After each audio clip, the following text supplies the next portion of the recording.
கள்ளச்சாராயம் குடிச்சு செத்தவனுக்கு 10 லட்சம் கொடுத்த ஒரு ஆட்சியை உலக வரலாற்றில் நீங்க எழுதி வச்சிருக்கணும். பொண்ணாட்ல எங்களுக்கு பின்னாடி வரைய தலைமுறை எழுதும். கள்ளச்சாராயம் குடிச்சு நான் கூட சொன்னேன், சாகிறதுன்னு ஆயிடுச்சுன்னா சனி ஏதாவது விஷம் பேச குடிக்காத, சாராயத்தை குடிச்சு செத்துப்போ, அது ஒரு தூக்குல தொங்கினாரு, அதெல்லாம் எதுக்கு தேவையில்லாத. இல்லை யாராவது நடிகை வந்தா பார்க்க போய் கூட்டத்தில் போய் நெருங்கி செத்துப்போ, அப்போவாவது 10 லட்சம் கொடுப்பான். ஒண்ணு குடிச்சுச்சா இல்ல நடிக்கிறவனா கூத்தாடிய பார்க்க போயிச்சான், 2ல 1 நாட்டு பாதுகாப்புக்கு ராணுவத்தெல்லாம் போய் செத்துறாத, 10 பைசா தர மாட்டான். ராணுவ அவனா ராணுவனா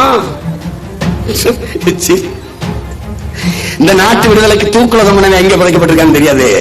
ஆனா இவங்க உலக புகழ்பெற்ற கடற்கரையில 2 ஏக்கர்ல படுத்திருக்காங்க சென்னையில.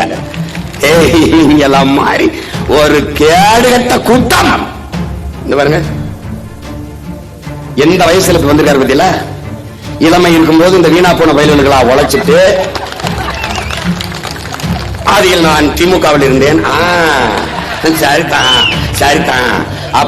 அப்ப துரோகத்தில் முதல் துரோகம் நீங்க ஆரம்பிச்சதுதான். அடுத்து அதை விட கடைசியா இங்க வந்து வீதியில நிக்கிறப்பல